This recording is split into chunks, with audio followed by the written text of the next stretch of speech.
Good afternoon, good evening, and welcome to one of our webinars. Very glad to have you with us today. We are fast coming to the end of the year, and this is last but one webinar for the year 2020, and I'm very excited to be with you today. With me today, I'm going to have Professor Joloba with me. Professor Joloba is currently the Dean at the School of Biomedical Science at Makerere University. And he would be joining us this afternoon. Professor Joloba has done a lot of work around this area. I am very glad to have him with me today. He's currently the PI of the H3 African Biorepository at Makerere University. And he says we have used samples stored in the repository to verify various RDTs for COVID-19, which is actually the area of our greatest interest today. We are talking about managing COVID-19 and the things that are going on with COVID-19. So again, my name is Kilian Songwe, and I am the president at the Global Healthcare Public Foundation. This afternoon, I just want to quickly look at some of the things we've done in this particular area in the last couple of weeks, actually in the last month. We started off by looking at the laboratory operations during a pandemic, specifically operations during COVID-19. And we had Joseph Damokong out of New York. Then we went on to discuss with Isaac Semoyana from the Central Public Health Laboratories in Uganda. And last week, we spoke with Dr. Lutwama out of the Uganda Virus Research Institute. And today, we're going to have Professor Moses Joloba with us. So we're very glad. Prof, do you want to quickly say hi to the people who are listening in, if you can hear me? Yes, how are you? And nice to join you, colleagues. Great, thank you so much indeed for joining us. This is going to be one of our better ones, I can almost tell. So again, always we do this on the basis of the ISO 15189, the 2012 standard. That's the most current standard, which deals with the requirements for clinical laboratory quality and competence. And then we have the safety standard as well, the ISO 15190, a very new standard, actually just released in February of 2020. That's this year. Actually, this year has gone by so fast, many people don't remember much about what happened in January and February of the year. And then it's also based on the ISO 19011, which is the guidelines for management systems auditing. So together, those three standards are very key in terms of ensuring that the laboratory is properly run, that you can do proper audits, internal audits or external audits, third-party audits, ensuring that there is safety of both the visitors, the personnel, and also ensuring that there are the right requirements for quality and competence in medical laboratories actually exercised. I always throw in this slide because in this very first paragraph, it's really key what it actually goes on to address. It talks about 60 to 70% of healthcare decisions are based on diagnostic tests. So it just tells you right there the importance of diagnostic testing in our everyday healthcare, whether it's public health, research health, or just casual health. Laboratory medicine is very, very key to this. And of course, the standard ISO 15189 actually provides for a basis for ensuring the reliability of the tests that we do. So to be able to go on, there are actually two kinds of tests that are available for COVID-19 testing. The first one is a viral test and antibody test. And where we are today, the conversation has been to a large extent on viral tests. And basically, we're looking for the virus RNA. So we've moved from, we're moving from our traditional RT-PCR, and we're going now looking at the whole world is actually now moving a lot towards antigen testing. And then the second set of testing is the antibody testing, which is basically a serological test that is available, which is mostly based on blood. So those are predominantly the two primary tests that we have that are out there, testing methodologies that are out there. I wanted to throw these definitions in because we are moving with where we are with testing. And so there is a lot of conversation, whether it's diagnostic test or screening test or surveillance test, and all these words are thrown around and the layman is having a challenge. And not just the layman, even some of us are having a challenge trying to differentiate what is happening and when it is actually happening. So we talk about diagnostic testing. We're actually looking at testing that identifies the current infection of the individual. And this could either be somebody who is symptomatic or who has been exposed to some other person who has been symptomatic. And so with diagnostic testing, we can actually determine what is their actual current infection. Then there is screening testing. Screening testing basically looks at infected persons who are asymptomatic without any known or suspected exposure to somebody who has COVID-19. So that's important. So we're actually screening to be able to say, yes, they are, or no, they aren't infected. And then there is also surveillance testing. Surveillance testing basically goes to monitor for a community or population level of infection, because this actually allows for public health interaction with this community. So those are the three sets of testings that you have: diagnostic testing, current infection, screening testing, persons who are asymptomatic, and then surveillance, which looks at what is going on in the community. And then moving on, very quickly, I want to talk about antigen testing. Antigen test basically is an immunoassay. And as I said earlier on, it looks at a specific viral antigen and its current viral infection. That's basically what the antigen test is going to do for you. And the antigen test for SARS-CoV-2, they're generally less sensitive. And this is a very important area to note, the sensitivity of the test. And you have to be able to do the antigen test at the right time to be able to appreciate the results of the antigen test. And more or less, it's best for us to be able to go on if you're dealing with a symptomatic patient and do the reverse transcriptase polymerase chain reaction, which is commonly now known as the RT-PCR test. Again, the rapid antigen test is performed persons who are tested earlier on in the stage of infection, because it's going to allow you to be able to tell what is going on. And I throw in this slide because this slide allows for us to be able to have this discussion between when to actually test and what is going on with the testing. So this arrow basically comes up to tell us where the virus actually comes into effect. We're looking at a clinical symptomatic case, and you have your antigens in this phase. So within your day 0 through day 4, 5, 6, if you did an antigen test, you're more or less going to find a patient who is going to be positive. And this is really key because there is the conversation about people who turn up positive and who turn up negative and what time of testing is actually done. Then there is the next set, which is a bunch of the antibodies that actually show that yes, you've been exposed, and then there is an antibody formation in the body. There's the IgA, the IgM, and the IgG antibodies that are later on formed.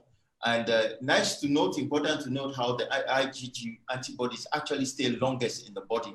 So if you did an antibody test, which is a serological test, so many weeks after, let's say 26 weeks down or into the testing, or 26 days past your infection, it's going to show that you've had exposure. And yes, you might have had exposure and been asymptomatic, which therefore means that you've actually gone through the disease phase and then not shown any signs of the disease. And that's where the antibody testing would really be very useful. So going forward, there is so much conversation about the testing. It doesn't matter whether it's the RT-PCR test, or it's antigen testing, or it's antibody testing. What is important to note, and we really need to take this not with a grain of salt, but with a lot of importance, because all the testing that we have going on now is actually based on an emergency use authorization.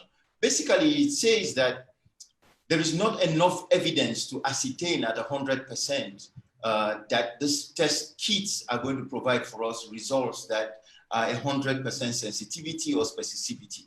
So it basically says that with the emergency use authorization, it means that the manufacturers are still out collecting data to be able to fine-tune their test kits so that we can get better results as we go forward. So coming back to the International Organization for Standardization, the three standards I mentioned today was the ISO 15189, the ISO 15190 for safety, and the ISO 19011 for auditing management systems. So if you use the ISO 19011 for auditing management systems, you're basically going to be looking at what are the conformities or non-conformities in the system.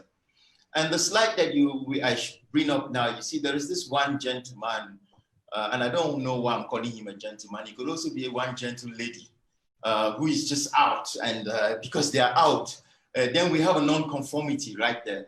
In spite of the fact that it's just that one case, it's still one case that creates a non-conformity. And that's what I want to quickly look into before I pass over the microphone to Professor Joloba.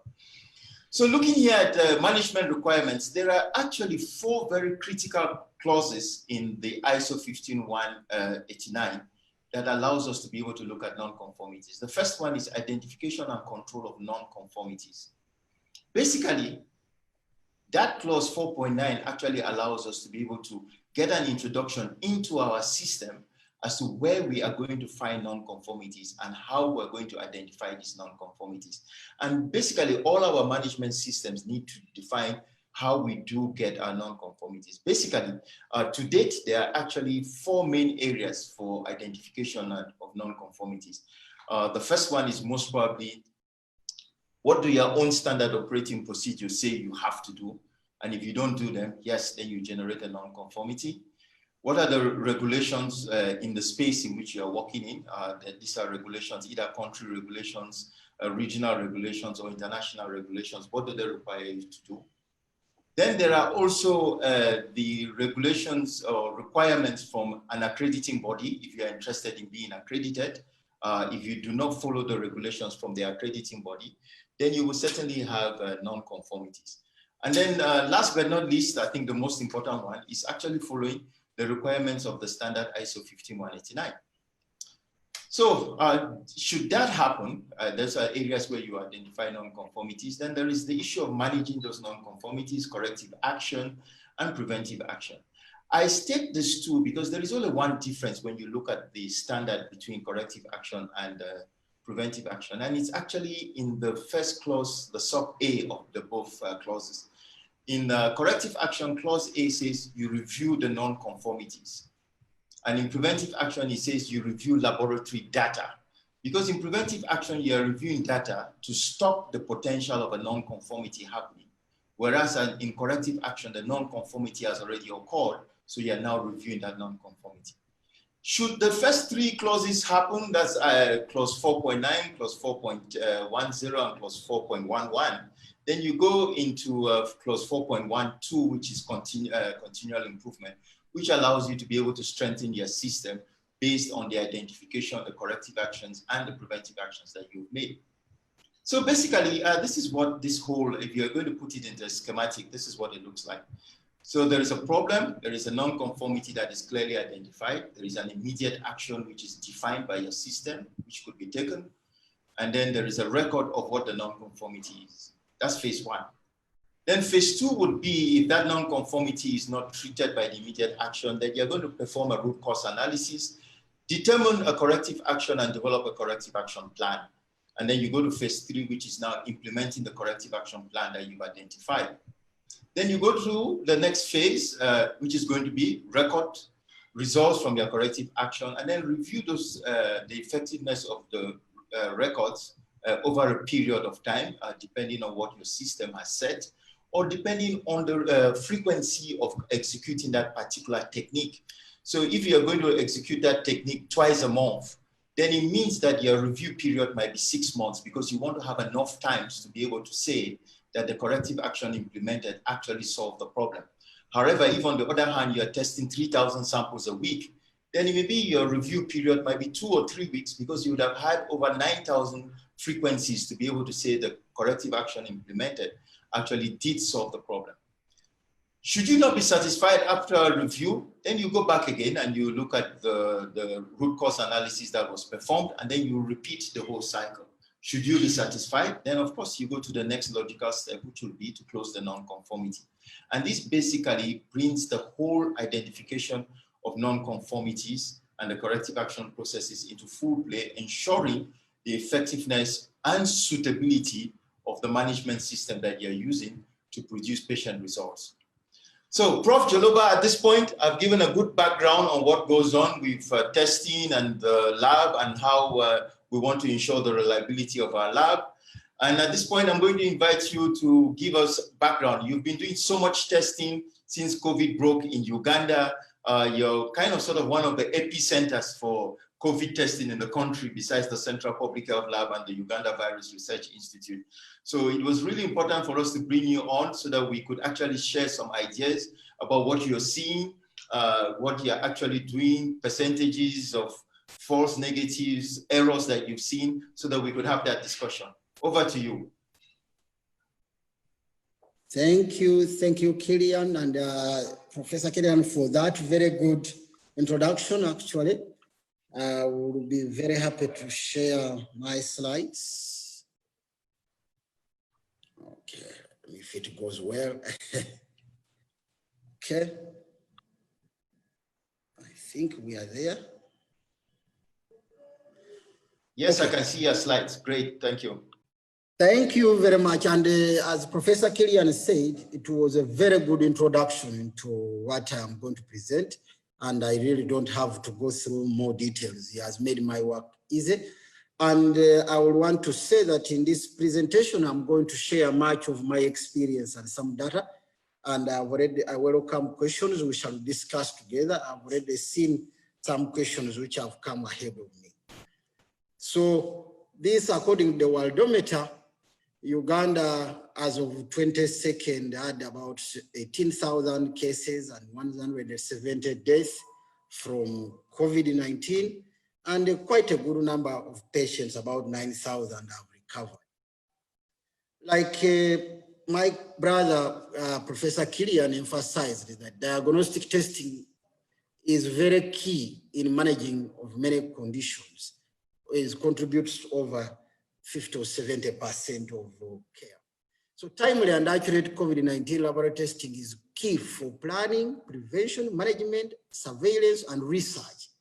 And as WHO says, that the most important recommendation about COVID is testing. This table here shows the country testing vis-a-vis the outcomes. Just selected countries to show you that if you see countries like Rwanda, Botswana, and of course Singapore, you could see that they have much less mortality. And as you could see, their testing per 1 million population is markedly higher. Of course, these ones, it happens when you start early in the epidemic and you sustain that. If you do late, it also, the effect is a little bit minimized. So testing really shows that is key for these outcomes, testing early. Here is a graph of Uganda showing the cumulative confirmed COVID-19 cases since we first got a case in March 21st. And you could see, of course, the numbers kept increasing. And these are the daily new cases of COVID-19. So this also, the number of new cases per day in Uganda has kept increasing, which is not a good news. And this is even despite Uganda restricting who should be tested, because as we'll see later, we are now only testing those who have symptoms.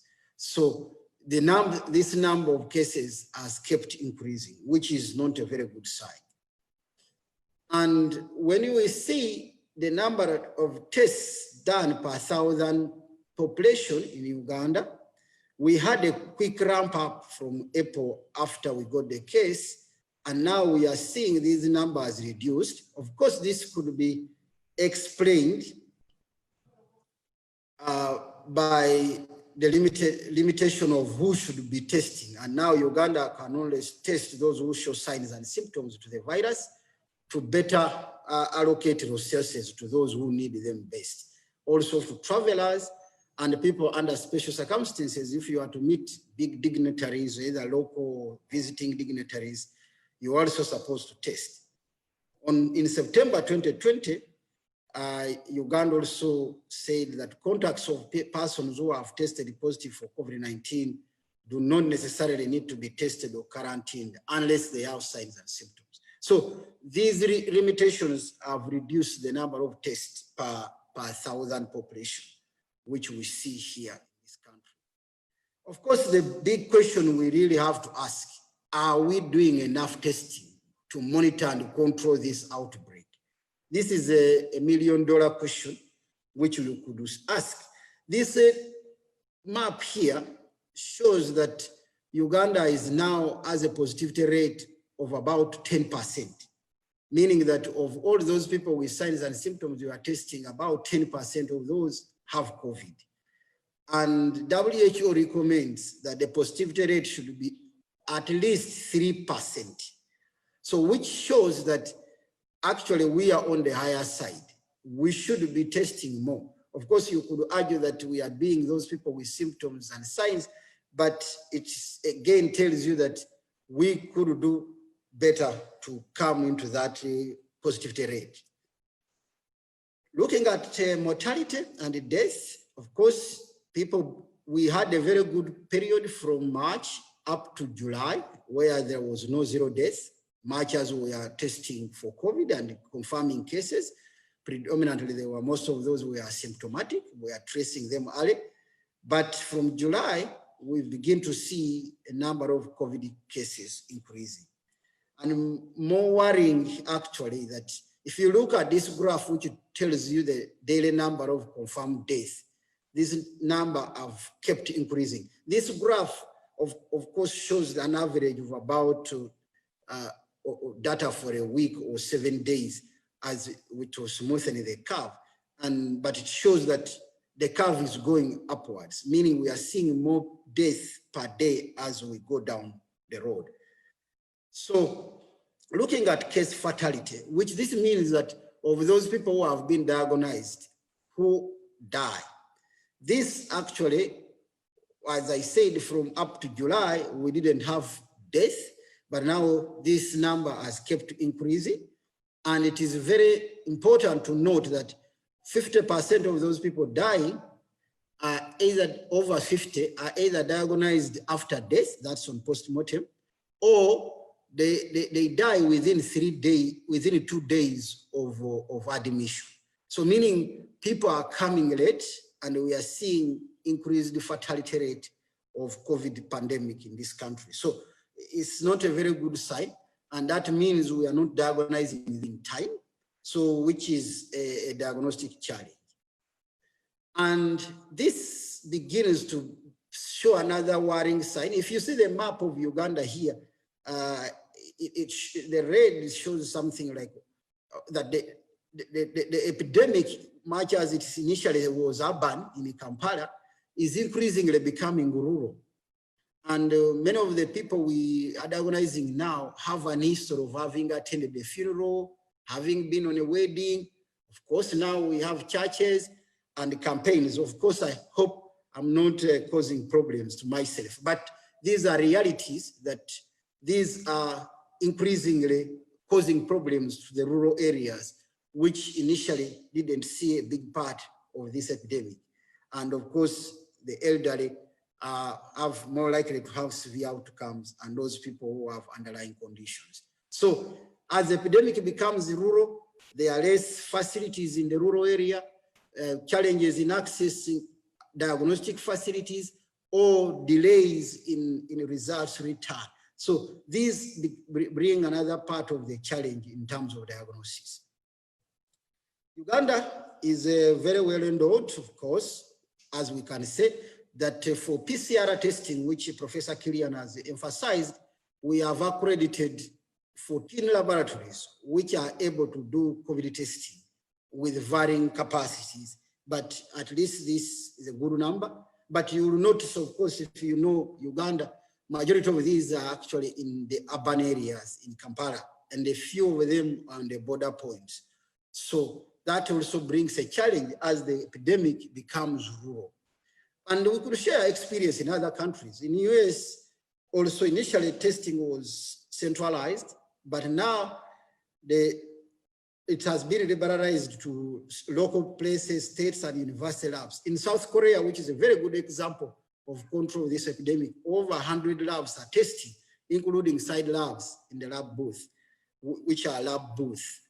In South Africa, which is close to us with a population of 59 million, we have 180 testing sites with 320 testing units, and they have created 67 mobile units with a capacity of doing 30,000 tests a day. And this was only data by April, and they have started using antigen tests at points of entry. So if you compare 14 labs in Uganda, it is, you could see, even if we have a population of 46 million, that other countries have really developed a big capacity for testing, which is very key for timely diagnosis and care. Uganda, on the other hand, although we have few facilities, we have a very robust integrated sample referral system where samples are collected, taken to a hub where they can be processed and tested. Of course, we will talk briefly more about RDTs, especially the antigen test. Professor Killian did introduce this earlier on, where so our hope is that most of these major hospitals, which are hubs, will be able to test and then, of course, refer other samples for further testing, where they can come to these referral labs. We have seen the 14, where they could do quantitative real-time PCR or samples stored, and the PCR could be manual or automated, and we have seen more automations with COVID testing, which has also helped in quality and also ramping up testing. This is a very good flow system, and Uganda boasts of having these 100 hubs widely spread across the country, and we are lucky that now we don't need the biosafety cabinet 2, or many of those hubs have them, that they are not needed for COVID testing. And we are going also to introduce RDTs in most of these, which will make life easy if these RDTs prove very good, as already previously validated. I'll talk more about that. So initially we are setting we had this type of setup that we had sample reception, sorting, inactivation in BSL 3 or 2. And of course, this is very good if you have it, but it's not necessary now, according to our evidence, that we could do this at a lower safety level. So we could do these manual RNA extraction labs, and but with automation, we could also skip many of these steps. So what are diagnostic methods? Again, Professor Killian has went through this. He talked about molecular tests, RT-PCR, and they are first to become positive when you infect, and they signify infectious people. And many platforms are available, like I've said, manual and semi-automated. I will not go into those. And the sample types, as again, Professor Killian said, we could take nasopharyngeal swabs, oropharyngeal swabs, longer tissue or fluid, especially at postmortem, they become very relevant. And on the other hand, we do have serological tests. An antigen test, WHO recently recommended 2 tests, and Uganda has actually evaluated some antigen tests, and they have been conditionally recommended with patients who have signs and symptoms. And the initial phase, we will be doing PCR for all those who are test positive and those negative to see the performance of these RDTs. So, they have also been evaluated in field setting, and they will prove very important in turnaround of diagnosis because they can be done close to the point of care where the epidemic is going. And so we really look forward to seeing how this turns out to be. As of now, the other serological tests, such as IgM and IgG, are still yet to be recommended, but there is work going on, and we hope that will also come along. Sure. So other than the lab tests, actually, radiologically, a chest CT scan has become increasingly important, especially in those patients who turn out diagnostically negative, but with typical clinical pictures. So, and as you can see, these are only available in urban settings predominantly. So which brings a challenge. And so these days, a negative PCR test with symptoms can result in a lot of challenges. So Uganda, as I said, in terms of diagnosis, is highly advanced. They have developed a manual, laboratory testing manual for COVID-19 in Uganda, and which guides on testing technologies, SOPs and training plans, testing scale-up plan, refers to biosafety, coordination and logistics.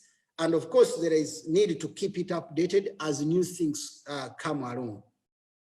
And there has been a procedure for activating PCR testing labs, and so which grades labs, and Professor Kilian has been heavily involved in this process.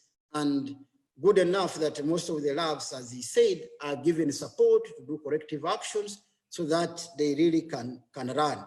With the coming of RDTs, they hope, and of course the expectation is that the demands will be lower, but still we need to maintain quality because of the implication of COVID testing.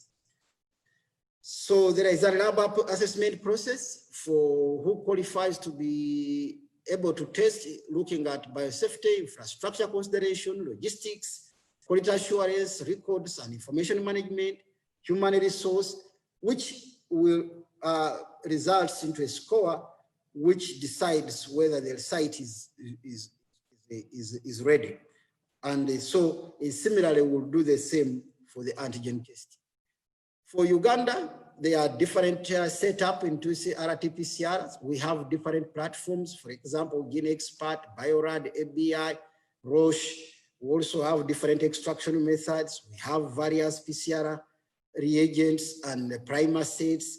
And of course, this initially brought a lot of challenges because of the differences in laboratory environments and the agreement in terms of testing. I know Professor Kilian talked about issues to do with false positives and false negatives.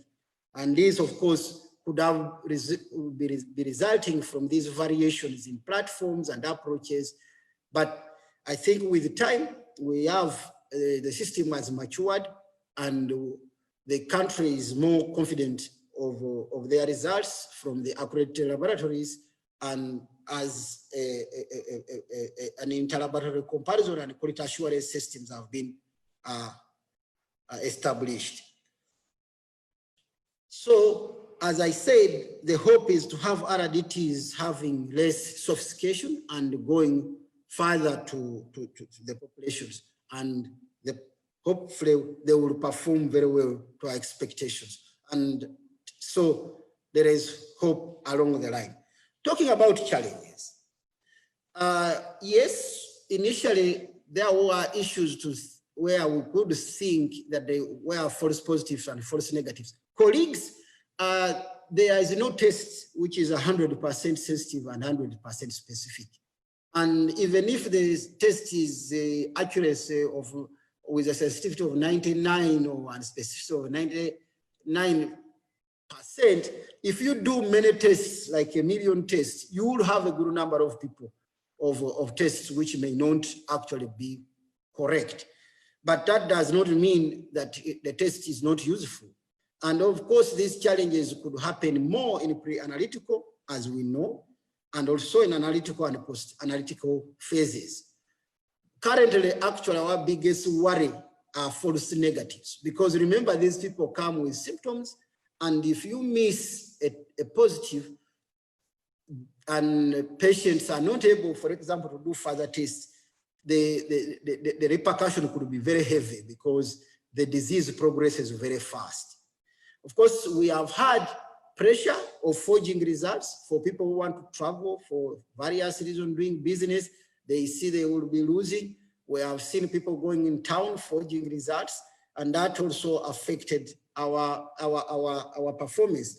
But many of these actually have been resolved or heavily minimized. The other worry is delayed results, where if you take a sample and it takes over 72 hours, and so this could have a very, very, very disastrous effect as the disease progresses. and challenges with access to testing because people have to move big distances. And sometimes they are moving in public means, and that way they could worsen the epidemic. And of course, what we need to do now, even if we have a few PCR labs, they need to be supervised. And as we expand to RDTs, even the need for quality assurance, support supervision is going to increase to ensure that testing is done adequately. Of course, we're also providing EQA material is not yet sufficient enough. So, but there are plans to expand. Of course, there is also logistical support for people who have done COVID testing. There are challenges with obtaining all the supplies you need, especially quality supplies and timely. They are very costly.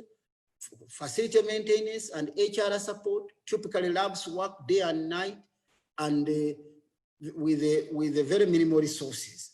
And as I have said, this has been a disease which has been evolving. So we learn on job. Many times there are no references. You do things for the first time.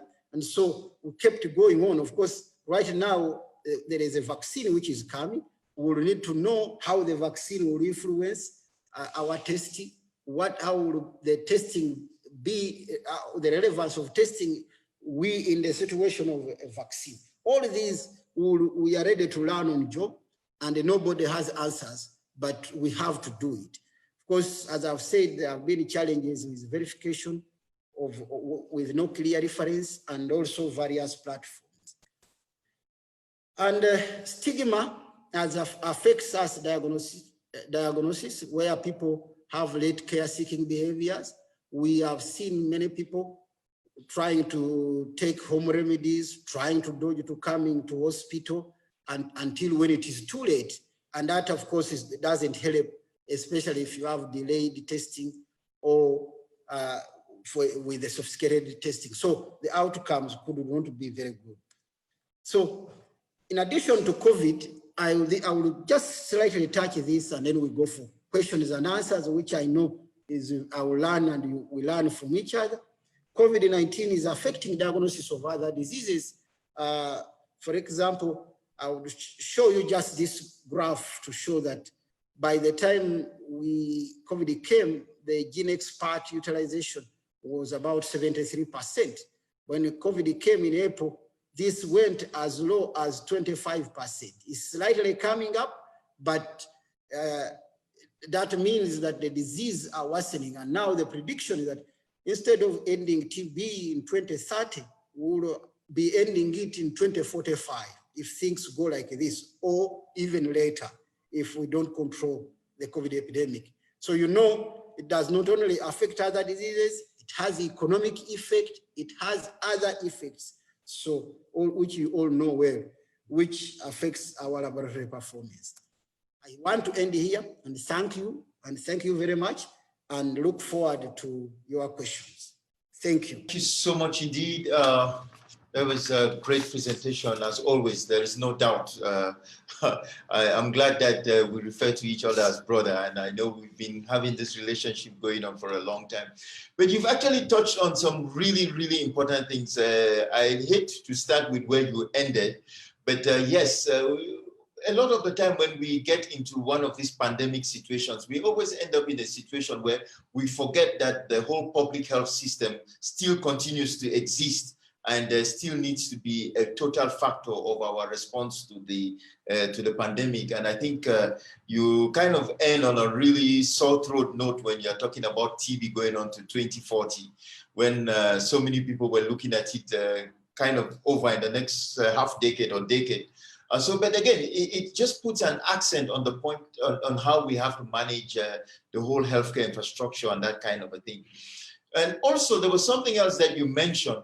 This was with regards to the increase in the cases in Uganda, for example. Yes, Uganda did a phenomenal job at the beginning. As you noted, it wasn't until March 21st or March 22nd when we saw the first case. And we kind of, countries were talking about 1,000 cases, and we were kind of basking in zero case, and we announced it so often and so frequently that we kind of sort of thought that that was supposed to be the normal. But I think on the other hand, the flip side of that is I think Uganda actually had a blessing in disguise because we slowed down in our cases, and even though the cases are rising in a very measured way, which means that we still have a healthcare system which can manage in terms of what are the new cases and how often are they coming up. But again, on the same time, you also mentioned the issue of testing, and that was a very stark contrast you showed when you're looking at Singapore or looking at Botswana, and that for in terms of the number of tests that are actually being done.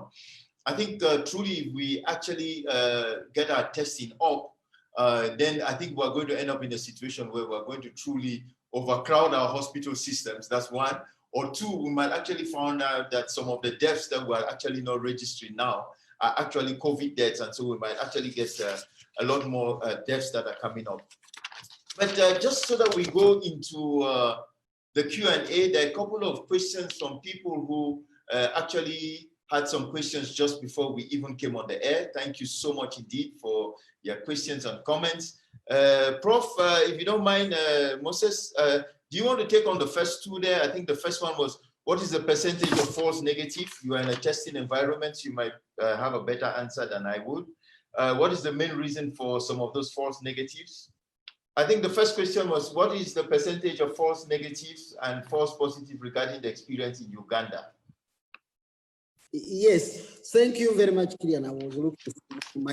Yes, I don't know that the answer. The short answer is that I don't know that answer for obvious reason, because I said that we don't have a reference method, and all the testing, because for all the labs which have been accredited, is taken to be final.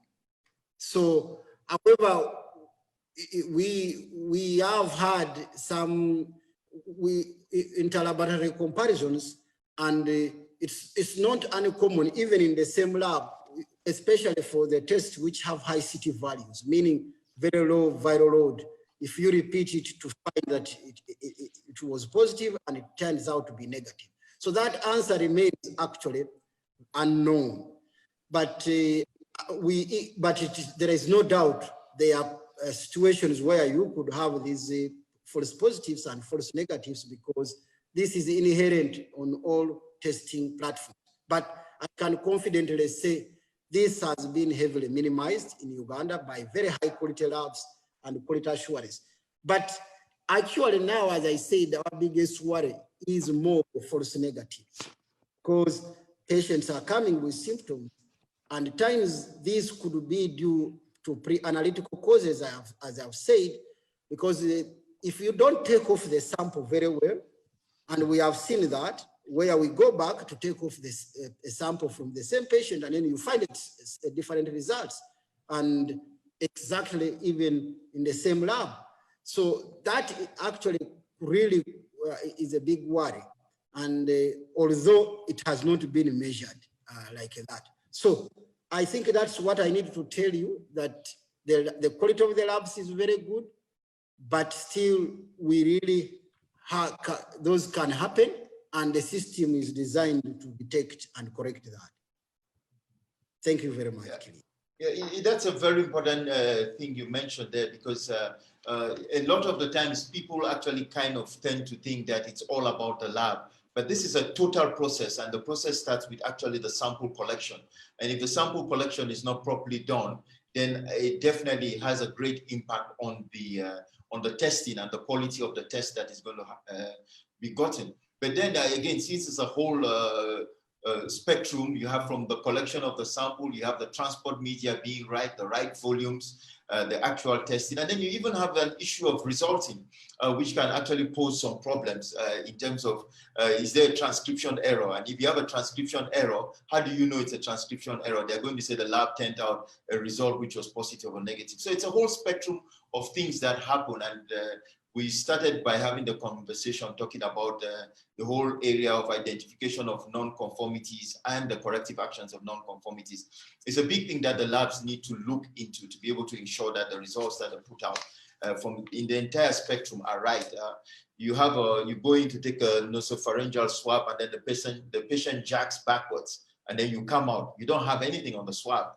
Patient is symptomatic, yet the result is negative. There was another question here with regards to, is it possible to have an ELISA technique in Uganda to detect IgM and IgG? I know that there has been some work in that area, but I'm not really sure where we are with that. Do you have any update? Okay. It was about the ELISA technique in Uganda to detect IgM and IgG. Okay, I think I'm struggling with my mic. I can hear you. I can actually hear you. I can hear you. Oh, wonderful. So, good. Yes, that's an important question. You know, ELISA, it is we have been trying to develop ELISAs. Just not for the purpose of diagnosis, but for the purpose of validation of the RDTs. I know some work is been going on here and there, but that is actually for me what I see is the main purpose, because if you remember the history of HIV, when we were trying to HIV, when we started with Western blot, and then we went with ELISAs. These are more sophisticated tests, and I think they are not our best direction because we want to have more access. So we are not into more lab where we have sophisticated labs. So I don't think our interest is very much into using ELISAs for diagnostic purposes. And as Professor Killian clearly said, that the ELISAs could be targeting antigens or could be targeting antibodies. Antibodies, we are yet to be sure their role in diagnosis rather than looking at previous infection. So in a short, I'm not aware of any lab doing ELISAs for COVID diagnostic as of now in this country. And I don't think it's a very popular approach elsewhere. Thank you. There was actually another question with regards to pricing. I think right now when we talk about rapid diagnostic test, I think I know Senegal, there is Ghana, and Uganda, and I think South Africa, and I might be missing one country in between. I think there are about 5 of them on the continent. And for the most part, everybody is boasting of a test that is below $2 or around $1. If you take that and you compare it to the $65 PCR test, I think that's a tremendous bargain already. If you ask for that to go any lower than that, I think you might be compromising the quality of the test or the quality of the reagents that are involved. So I think already where we are between Senegal, Ghana, Uganda, and South Africa, and I'm very sorry, I'm missing one country at this point. I think there are about 5 countries on the continent that are actually working on some kind of rapid detection kit. At the prices at which they proclaim that these kits are going to be done, I think it's going to be pretty affordable for the continent and for the places where they want to be used. There was a question about day 7. Is day 7 enough time for PCR tests for asymptomatic patients? I think the answer would be yes, because it's very important that we know which tests we want to use and where we want to use them. I think earlier on, I showed a schematic that showed how the antigen levels get presented, and then the IgM and the IgA follow suit. So if you actually get the test done in the right period, 7 days is enough time if you've begun to shed the virus. 7 days is enough time if you've been exposed for us to be able to say for certain that yes, you have a positive RT-PCR result, or even an antigen test. At that point, we should be able, if you're symptomatic and you did an antigen test, at this point, our sequencing requires for us to go on and do a PCR test regardless of what the result is. So 7 days, I think, is a pretty reasonable time for us to be able to say with a certain level of certainty. Moses, what have you seen in your testing? Is that correct? Yeah, it could be, definitely. And because as you realize, PCR is the earliest one to detect the viruses in asymptomatic cases. But so I think the answer is yes. Although now remember, actually this answer was together with the pricing. Remember that now, because of limited resources, our ministry, our country as a scrapped testing for asymptomatic people. So it doesn't mean that it is not important, because if you knew you carried COVID, you probably would protect the other people. And maybe if there is symptoms would come, you would be ready for treatment. You would access treatment much earlier. But we cannot afford, and it is not the best way to deploy our resources. So if you want to do that, you will have to pay for it. So if there was a cheaper way to do that, probably we would see more of those people also accessing that testing. So cost of the test is very key and very important in terms of control of this epidemic. So hopefully, and also the cost for these reagents has been inflated by many things. As you remember, there is high demand, and also for these tests for reagents by other countries, and we are not top priority.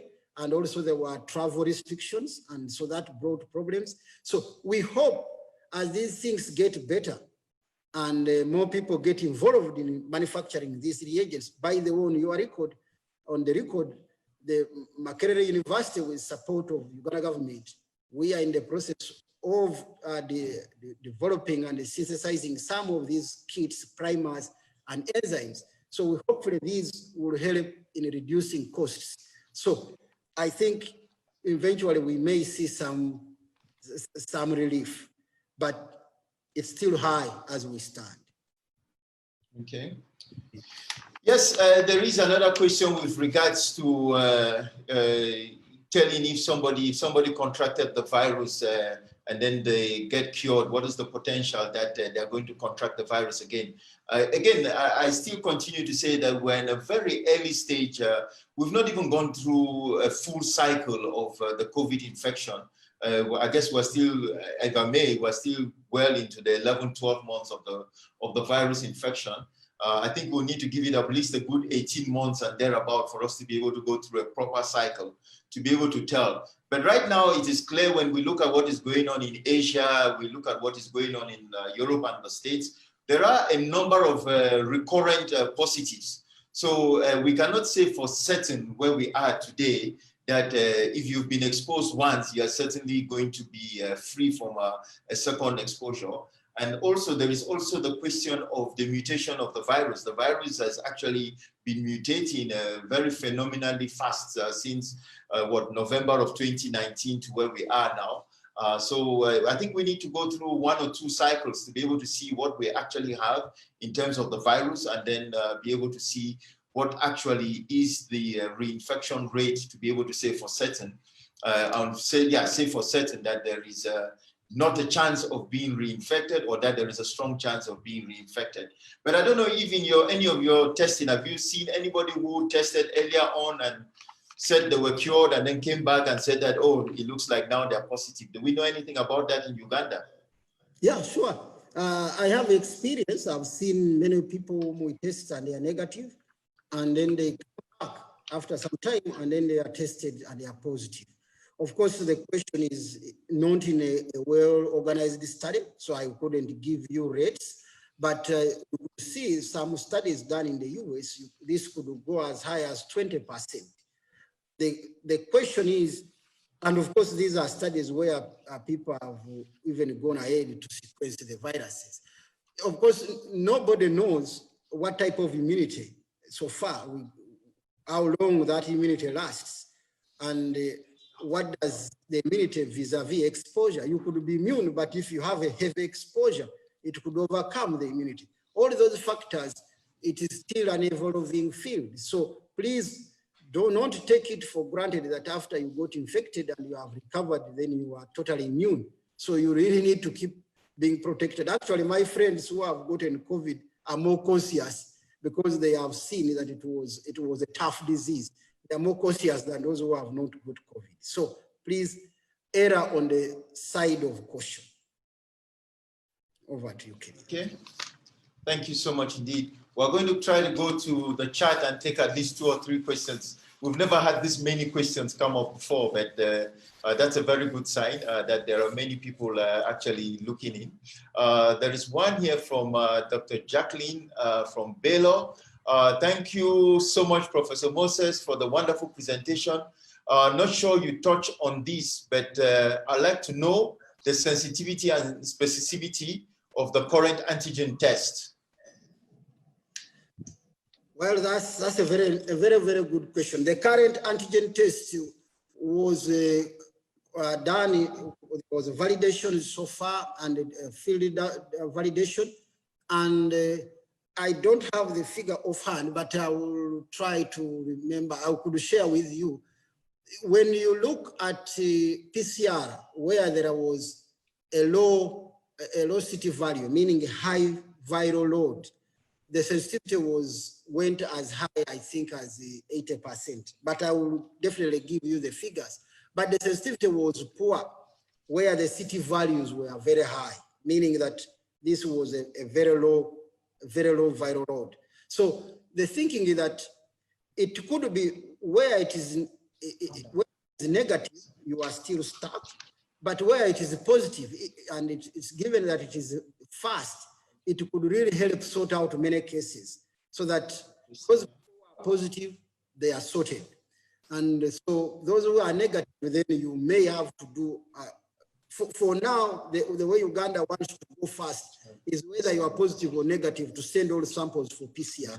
But at least the positive are handled that way. So anyway, I think time is not on our side, but we will share with you more data. Please send me your email. I will share with you that data. Thank you. Indeed, thank you very much indeed. Unfortunately, we only have to run this for 1 hour. I see there are so many questions on the chat. We're going to look at them and we'll endeavor to send some responses out. You could sure catch us back on Facebook and YouTube, and we'll try to answer this. Moses, could you please stop sharing for 1 second, please? Okay, thank you. I did not say you should go yet. I just said you should stop sharing. Yes, we've had some famous recoveries. We've had some very famous recoveries that we all know of that have happened. And I always like to end by saying that you should stay safe.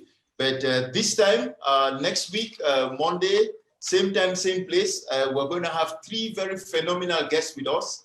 And I'm going to do the unique thing of announcing them before next week, so you prepare. A number of the questions in the chat actually would be very well answered next week, because next week we have 3 guests with us. We have Dr. Lisa Nelson, the CDC Uganda Country Director. We have Dr. Susan Nabada, the Commissioner of the Uganda National Health Labs and Diagnostic Services. And we also have Ms. Dr. Wasam Makakola, from the Africa CDC Incident Manager, who is going to be joining us. So we have 3 phenomenal guests next week. Somebody from Africa CDC to give us the African perspective of what is going on the continent.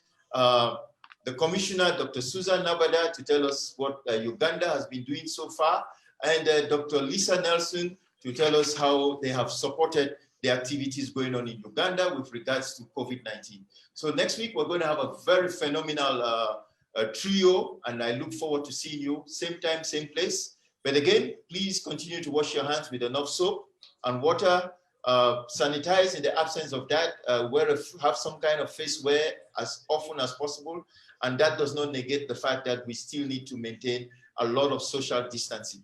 I am not going to end this show without actually formally apologizing. I know we did send out our initial flyers, and in the rush of time, we actually said Assistant Professor Moses Joloba, and I'm really deeply sorry. It's not easy to become a full professor, and you've been there for so many years. So we want to make sure that we get that corrected, and we look forward to having you again next time. This is a continuous conversation, and please be our guest again. Till then, you want to say goodbye, please? Goodbye. It has been a very good, and unfortunately, time was not on our side, but we'll keep in touch. Thank you very much for attending. Thank you. Thank you so much indeed. And see you next week, same time, same place. Have a wonderful rest of the week.